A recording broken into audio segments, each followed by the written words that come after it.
merci de nous accorder cet entretien. Votre récent commentaire sur l'élection présidentielle a fait grand bruit et permettez-nous de revenir là-dessus. Une déclaration récente selon laquelle, que l'on vous attribue d'ailleurs, selon laquelle que de soutenir Bello Bouba vaut mieux voter Paul Biya. Une déclaration qui a suscité des vives réactions. Alors, le FPD a-t-il l'intention de s'aligner derrière l'un des 12 candidats, particulièrement Paul Biya, ou va-t-il conserver sa neutralité? Comme je l'ai dit, ma déclaration a été sortie de son contexte.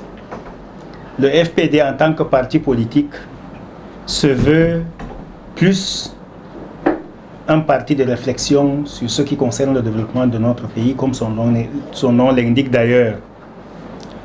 Et loin de tous ces aspects, notre démarche n'est pas une course effrénée au pouvoir, mais nous allons toujours rester dans un cadre de concertation. Et pour le moment, nous nous réservons le droit de faire tout commentaire de manière officielle.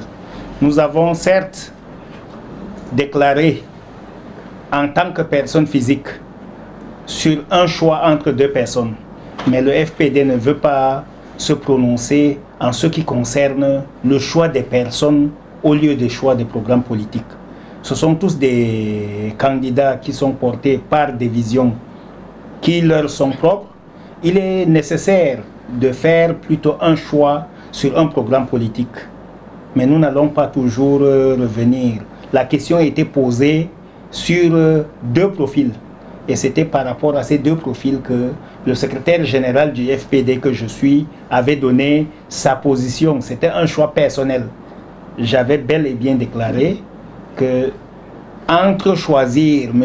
Biya et M. Bello Bouba, moi je trouverais nécessaire que pour quelqu'un qui choisit Bello, c'est mieux de choisir Biya. C'était mon commentaire personnel, je l'assume, mais ce sont des choses qui vont se faire, comme j'aime le dire, step by step, étape par étape, pour que nous puissions expliquer à la population, voilà sur quel choix nous nous sommes portés. Nous n'avons pas encore pris de position officielle pour dire que nous soutenons un quelconque candidat.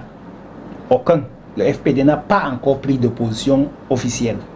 Alors, mais pourquoi garder le secret quand on sait que dans le landerneau politique camerounais, certains présidents des partis ont déjà pris position. On a par exemple le G20 qui soutient le candidat Biya. Ça ne serait pas une nouveauté si vous, aujourd'hui, vous vous alignez derrière un candidat. Pourquoi garder le secret alors que ça serait tout naturel? Il ne s'agit pas d'un secret. En réalité, le FPD est un parti de vision. Il n'est pas un parti qui est pressé. Il n'est pas un parti qui se fonde sur l'instant. Certes, dans nos concertations, pendant que vous parlez de G20, le FPD est également dans une discussion avec un autre groupe qu'on appelle le G21. Il y a un autre groupe de partis politiques qu'on appelle le G21 qui est en train d'analyser, d'observer la scène politique et essayer de pouvoir à la fin assumer. Pour le moment, ce n'est pas un secret. Nous avons une démarche qui est méthodique et nous analysons pour pouvoir en temps opportun déclarer notre position et en justifiant notre position.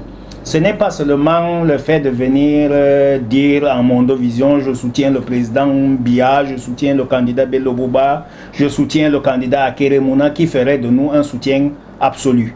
Il est nécessaire pour tout parti politique qui se veut responsable de consulter d'abord les programmes politiques, de se retourner vers ses militants, de dire voilà les consultations que nous avons effectuées, voilà tel nous a consulté pour ceci, quelle est votre position, et de donner une position pour que ce soutien ne soit pas un soutien de factice, mais un soutien réel. Qu'on puisse également nous démarquer des autres qui disent sur le papier nous soutenons le président Biya, le président Bello, le président Chiroma, le candidat Akeremouna, ou bien le candidat Matomba, ou bien Cabral Libi. Donc on trouve que le FPD se déploie en réel. Vous allez parler du G20. à Garoua ou bien à Guidère, moi je ne connais pas un de ces partis qui existe de manière formelle. Et il faut que les partis commencent à s'assumer. Que je dise que je soutienne en donnant des raisons valables. Et en disant également les capacités que j'ai de me déployer.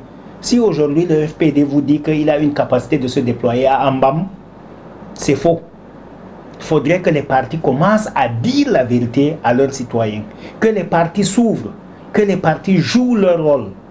Et le premier rôle des partis politiques, je le rappelle à tout le monde, c'est l'éducation des masses. Ce sont les élections présidentielles qui sont en cours.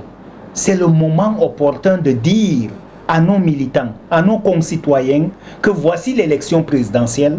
Nous devons choisir pour l'avenir du Cameroun pour les 7 prochaines années. Et les 7 prochaines années ne concernent pas un Camerounais ou un parti politique. Ça concerne tous les Camerounais.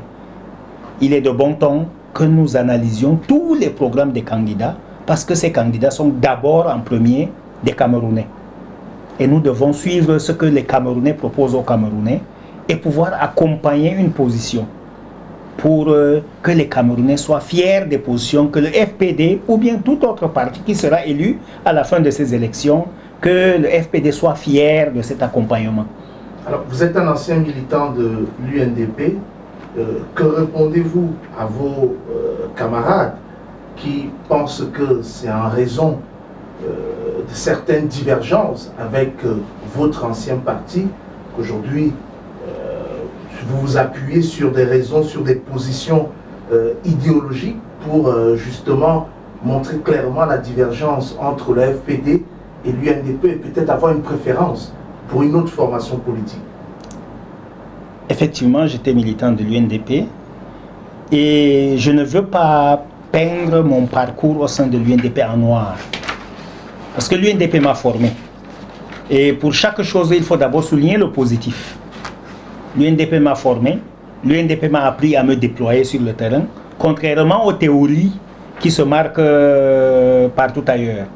Et suite maintenant à cette formation, j'ai trouvé une différence entre ce qui se dit au plus haut niveau de l'UNDP et ce qui se fait à la base. Il est question maintenant d'évoluer, d'aller de l'avant.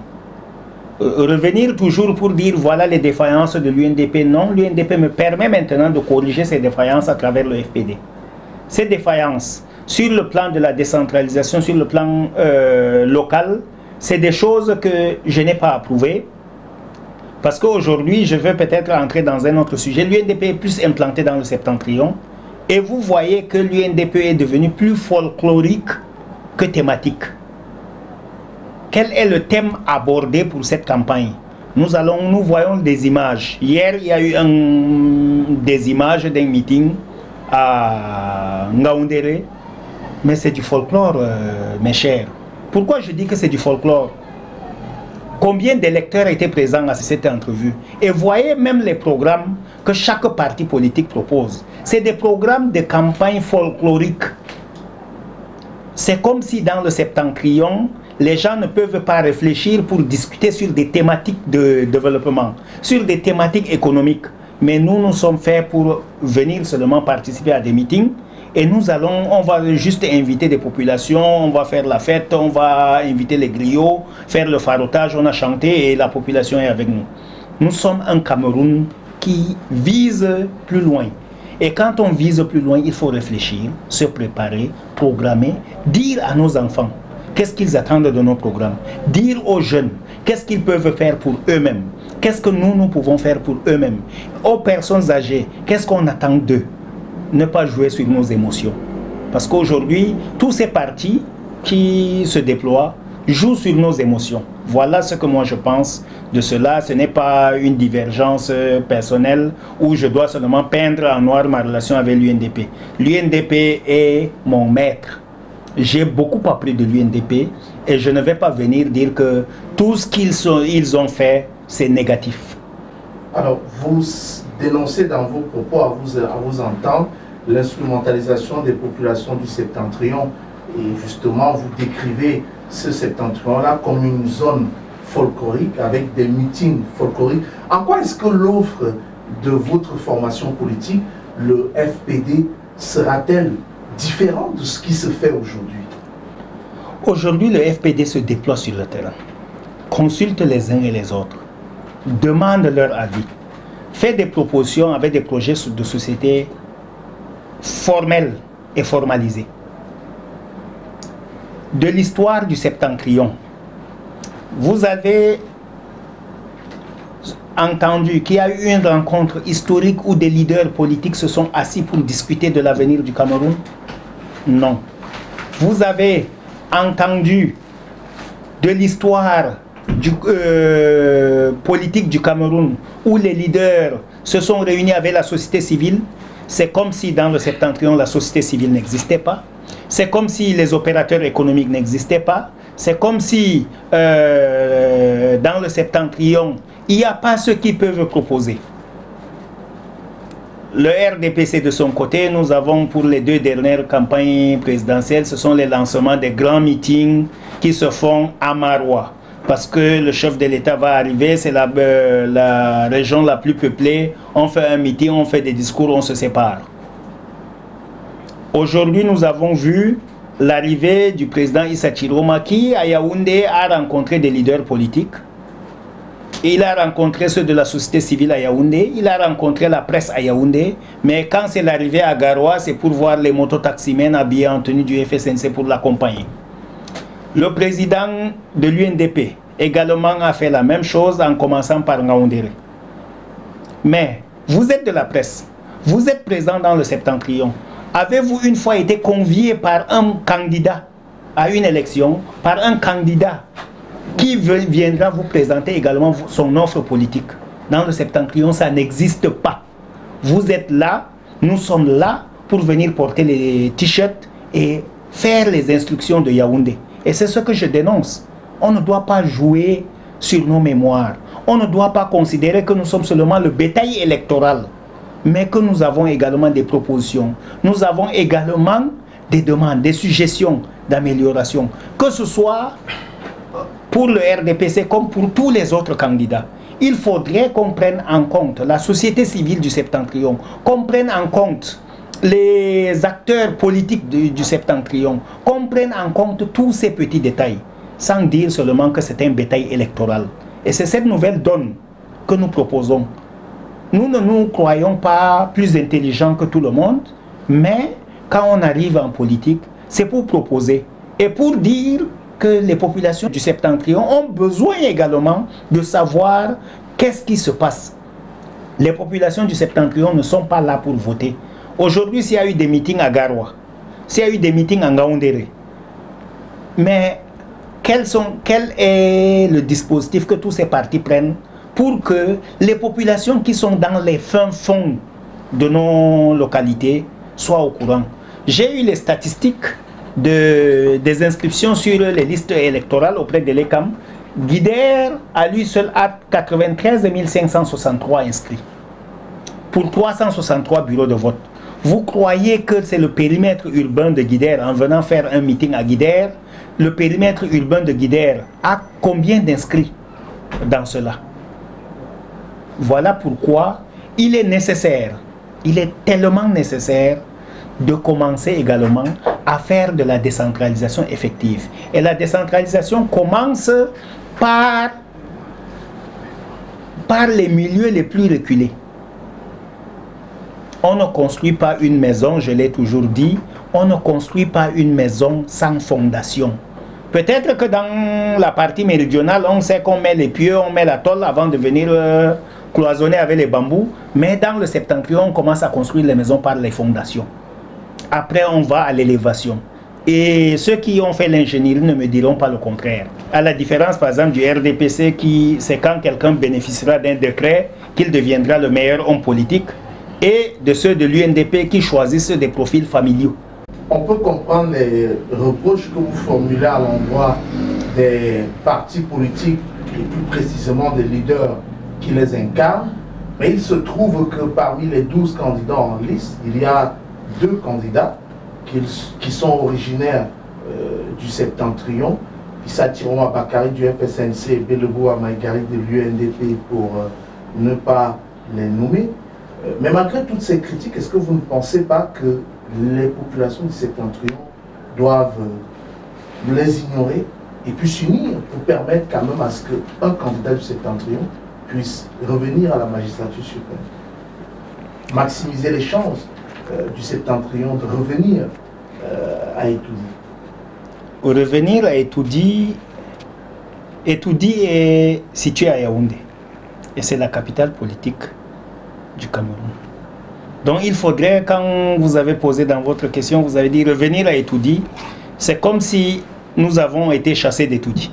Nous n'avions pas été chassés d'Etoudi. Tout parti politique se veut nationaliste. Il n'est pas normal pour une élection présidentielle que je dise que je soutiens un candidat parce qu'il est issu de telle région. Ce n'est pas normal. Un candidat doit d'abord être camerounais. Ce sont les dispositions légales de notre constitution. S'il est camerounais, ça veut dire qu'il est là pour servir tous les Camerounais. Maintenant, être fils du septentrion, ça veut dire être à proximité des populations du septentrion. Que les candidats essayent d'être plus proches des populations du septentrion. Si eux-mêmes, dans leur bilan, dans leur conscience, ils trouvent qu'ils ont été plus proches des populations du septentrion, les populations ne verraient aucun inconvénient à être plus proches d'eux. Mais nous, en tant que parti politique, on se veut être nationaliste. Si je dis aujourd'hui, je soutiens un candidat tel Bello Bouba Maïgari ou bien Issa Chiroma Bakari, parce qu'il est du septentrion, c'est que demain, je n'aurai pas à avoir le soutien dans l'avenir, si je veux être candidat à la présidentielle, de quelqu'un qui veut être de quelqu'un qui est du nord-ouest. Parce que j'aurai également besoin de son soutien. Tout parti politique se veut nationaliste et ces candidats doivent présenter ces populations, leur projet de société. Si les populations du septentrion voient en ces programmes, en ces propositions, des solutions à leurs problèmes, au même titre que les populations du Sud, qui verront également dans leurs propositions des solutions à leurs problèmes, parce que les problèmes diffèrent d'une zone à une autre. Si nous étions dans une élection régionale, j'allais dire que je ne peux pas soutenir un candidat Ewondo à la tête de la région du Nord. Si je dis que nous sommes dans une élection municipale, là même les dispositions prévoient qu'un candidat du littoral peut être à la tête de la commune pourvu qu'il justifie d'une résidence dans la zone ou bien de 6 mois. Donc, je ne me veux pas régionaliste, je me veux nationaliste. Nous devons d'abord mettre en priorité le Cameroun. Parce qu'aujourd'hui, si je dis que nous sommes fils du septentrion, moi je suis né à Yaoundé. En tant que natif de Yaoundé, je suis Ewondo ou bien je suis du septentrion? Je suis originaire du septentrion et c'est ce que tout Camerounais ressent. Maintenant, l'autre réalité que nous n'avons pas peut-être compris et que beaucoup n'ont pas vécu, c'est qu'aujourd'hui, quand je suis assis à Guidère, mes frères les plus proches sont les Guidards. Le jour que j'arrive à Garoua, mes frères les plus proches sont les fils du Maël-Outi. À ce moment, les Fali du Maël-Outi, les Daba et autres sont mes... Imaginez que nous nous retrouvons à Yaoundé. C'est tous les fils du septentrion qui sont maintenant vos frères parce que vous êtes d'une même aire géographique. Dès que vous allez arriver en Côte d'Ivoire, ou bien en France, ou bien en Russie, c'est tous les Camerounais qui sont des frères. Et maintenant, les élections présidentielles, faisons comme si nous nous sommes retrouvés tous dans un pays étranger et que nous devons faire un choix. Ça veut dire que nous allons faire le choix d'un Camerounais. Dans leur programme politique, si vous voulez leur agenda politique, les deux candidats originaires du septentrion, Bello Bouba Maïgari et Issa Chiroma, ont évoqué le rapatriement de la dépouille du premier président Amadou Ahidjo, une démarche que vous, personnellement, vous avez qualifiée d'insulte à l'endroit des musulmans, ajoutant que ça ne changera rien au quotidien des Camerounais. Pourquoi, selon vous, cette question-là est un enjeu mineur qui ne mérite pas d'être considéré ou de figurer dans un programme politique? Pour vous, c'est... Dans notre génération, nous savons bel et bien que l'histoire connaît Amadou Ahidjo comme le premier président du Cameroun. Mais le Cameroun est un État laïque. Qu'en pensent les musulmans de ce côté? Pour le musulman, religion à laquelle appartenait le feu président Amadou Ahidjo, que son âme repose en paix, une fois enterré, on n'a pas à déterrer un corps pour venir l'enterrer. Et s'il faut remuer le passé, on va commencer à dire où sont les restes d'André Marimbida. Ce fut le premier ministre camerounais. Pourquoi n'en parlons-nous pas? Il est enterré où? Au Cameroun? À l'étranger? De vous à moi, dites-moi où est enterré André Marimbida, qui fut le premier ministre camerounais. Y a-t-il eu des obsèques officielles après la mort d'André Marimbida? Parce que l'histoire du Cameroun reconnaît ce monsieur comme le tout premier ministre camerounais. Maintenant, Amadou Ahidjo, qui fut le premier président de la République du Cameroun, il est mort. Il est enterré. Aujourd'hui, plus d'une vingtaine d'années, presque 30 ans après, on dit non, il faut aller déterrer, ramener ses os pour qu'il soit enterré au Cameroun. De vous à moi. Laissons d'abord la religion musulmane. Quand on va ramener ce corps, ça va réparer les routes qui sont en très mauvais état.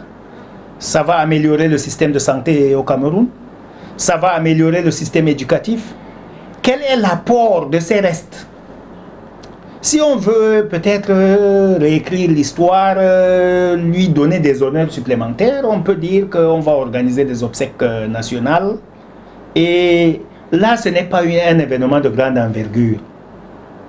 Parce que quand on va dire obsèques nationales, qui va se retrouver lors de ces obsèques? Je parle toujours des populations de l'arrière-pays.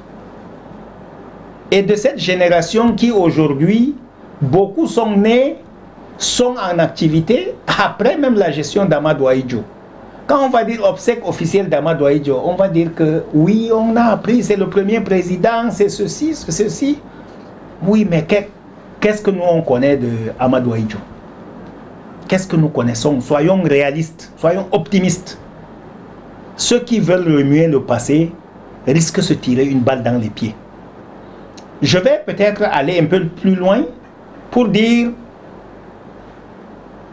une phrase qui m'avait poussé à dire que de voter Bello, je préfère voter Biya. Moi, je connais qu'en 83, Bello a préféré lâcher les Camerounais pendant qu'ils avaient besoin d'un leader pour aller se retrouver au Nigeria et revenir quand tout était calme. Parce qu'il a fui, c'est vrai, pour protéger sa vie, mais quand on est leader, on n'abandonne pas ses troupes. Mais lui, il a préféré protéger sa vie. Aujourd'hui, il dit que non, protégeons les morts. Qui vous a dit qu'Ahidjo n'est pas en paix là où il repose? Pourquoi ne pas appeler toujours les Camerounais à prier pour le repos éternel des âmes de nos aînés, de nos ancêtres, de nos parents? Amadou Ahidjo est un parent. Où qu'il soit enterré, prions pour le repos éternel de son âme.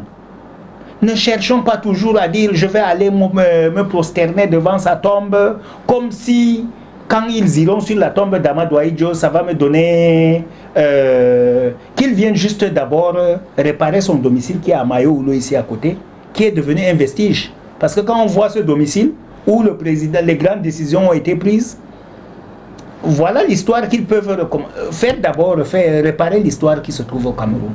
Mais si vous voyez là où le président prenait des grandes décisions, ici, c'est à moins de 100 km. C'est devenu des murs qui sont debout.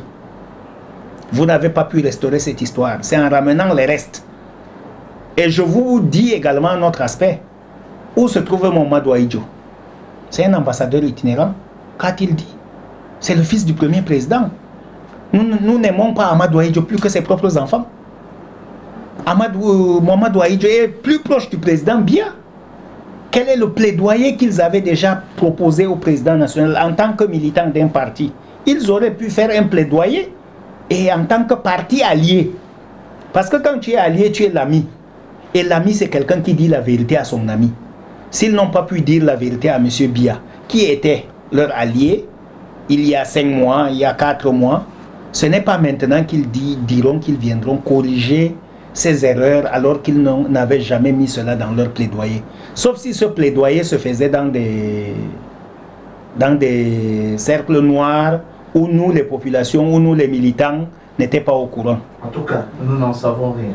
Merci. On va sortir de cet entretien avec deux préoccupations, mais qui concernent surtout l'actualité locale et les ambitions politiques de votre formation. Commençons par les ambitions politiques de votre formation. Nous sommes dans une année électorale, puis l'année prochaine, nous resterons toujours dans le contexte électoral, mais nous serons beaucoup plus au niveau des élections locales. Quelles sont les ambitions de votre formation politique pour ces élections locales-là, et comment comptez-vous vous imposer dans un paysage politique quand même de plus en plus concurrentiel? À Guidère, par exemple, où vous vous trouvez, vous aurez affaire quand même à deux formations politiques de gros calibre, pour ne pas les citer, le RDPC et l'UNDP. Comment est-ce que votre formation politique a tiré son épingle du jeu? Oui, en termes de préparation, nous avons commencé la préparation des élections. Et si vous comprenez la loi camerounaise, il faut être présent au niveau local pour être présent au niveau national. Voilà pourquoi on dit qu'il faut avoir des élus pour pouvoir investir un parti politique au plus haut niveau. Ça, c'est l'esprit de cette loi. Et pour un parti qui souhaite diriger le Cameroun, on commence toujours par se préparer aux élections locales. Voilà pourquoi nous avons produit 2 circulaires. L'une sur l'installation des organes de base du FPD qui doit s'implanter sur le territoire national. Nous avons produit les dispositions permettant la préparation de comment les installations vont se dérouler en fonction de notre implantation. Et une deuxième circulaire qui concerne la préparation des militants et l'appel à candidature pour les élections régionales, législatives et municipales. Ceci, dans l'esprit de ces 2 circulaires, c'est pour que le FPD ne soit pas surpris. Surpris d'une élection. Parce qu'au Cameroun, si vous écoutez même les candidats aux élections présidentielles, c'est comme si nous étions surpris par les élections présidentielles. Alors qu'à la fin d'une élection, on commence à préparer l'élection prochaine. Et dans le FPD, nous avons pris des dispositions pour se préparer à ces différentes élections. Nous avons lancé les appels à candidature pour que chacun puisse dire dès à présent, je serai candidat. Je veux me faire élire. Ça, c'est l'intention. Il faut que les gens aient cette préparation d'abord psychologique. Qu'on ne soit pas surpris de venir devant une population et dire que je n'avais pas prévu d'être candidat, c'est elle qui m'a imposé. Non, maintenant que chacun dise que je suis candidat et qu'il se prépare aux élections. Ça, c'est le premier enjeu. Sur le plan local, par exemple, concernant la ville de Guidère, c'est une ville qui est appelée, un département qui est appelé à être démocratique. Parce que le département du Maël-Outi, qui compte 3 arrondissements, a 3 partis politiques différents à sa tête. Il y a l'UNDP à Guidère qui gère la commune de Guidère, le FSNC qui gère la commune de Mayoulou et le RDPC qui gère la commune de Figuil. Donc, c'est une routine politique déjà habituée par les populations et les populations observent. Les populations sont impatientes même de voir qui sera investi comme candidat par qui. Ça, c'est ce que les populations attendent de nous. Et il faudrait que nous ayons une offre politique saine, une offre politique différente des autres. Que nous évitions le folklore, comme nous avons cité à tout moment. Nous avons commencé à faire des consultations, que ce soit avec la société civile locale, avec les populations, et il y a des descentes qui se font. Vous êtes des journalistes, vous pouvez faire vos investigations pour voir où est-ce que le FPD est déjà passé. Là où il n'est pas passé, vous allez voir que sur le terrain, on y va étape par étape, mais sûrement nous allons atteindre cet objectif qui à long terme je crois, serait plus bénéfique. La concurrence est un atout positif. Nous ne sommes pas sur l'esprit de monotonie. Donc la présence de ces partis, un autre parti qui nous a formés, un autre parti qui est également le fils, d'ailleurs sur le terrain, j'ai toujours fait cette déclaration en disant, nous sommes un parti politique, nous ne devons pas insulter, nous devons être disciplinés parce que tous les militants du RDPC, tous les anciens militants de l'UNDP sont issus des rangs du RDPC parce qu'à l'époque c'était le parti unique, excepté la nouvelle génération. Et tous les militants du FSNC, à Guidère particulièrement, ce sont ceux qui sont quittés de l'UNDP. Il n'y a pas un militant du RDPC qui démissionne du RDPC pour entrer dans le FSNC. À Guidère, c'est les anciens militants de l'UNDP qui se retrouvent dans le FSNC. Et nous avons priorisé ceux qui n'avaient pas d'appartenance politique. Jusque-là, c'est vrai qu'il y a beaucoup de militants de l'UNDP qui nous rejoignent, mais nous n'avons pas pour cible ces militants. Et aujourd'hui, si vous faites les statistiques de ceux qui ont entre 21 ans et 25 ans, des dernières élections locales, ceux qui avaient 18 ans à l'époque ont aujourd'hui quel âge? Et prenez dans cette tranche, ils appartenaient à quel parti politique? Donc les statistiques évoluent. Il y a ceux qui nous quittent, paix à leurs âmes, mais il y a ceux qui nous rejoignent au jour le jour. D'accord. Alors, dernière question pour terminer cet entretien. C'est une note assez triste puisqu'il y a quelques jours, la ville de Guidère perdait son premier magistrat municipal, le maire Yanosa Bouba,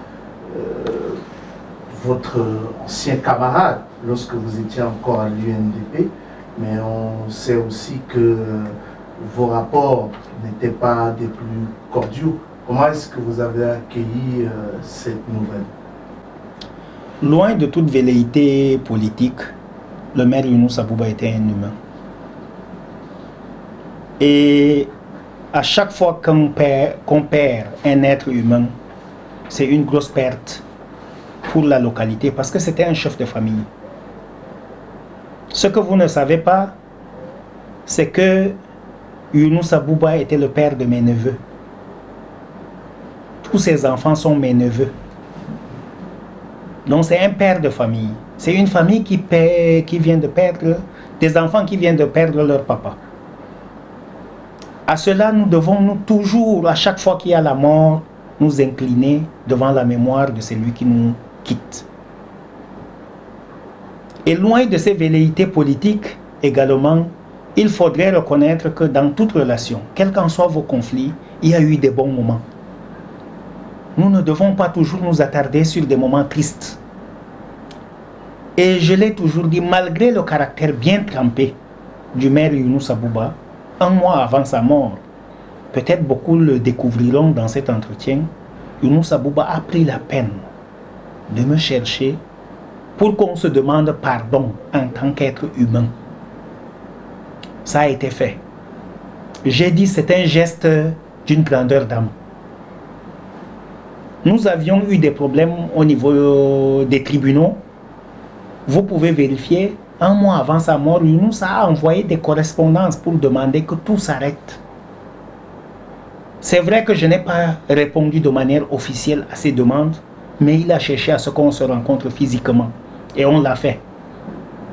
Je ne peux pas venir dire aujourd'hui, après la mort de quelqu'un, que c'était un diable.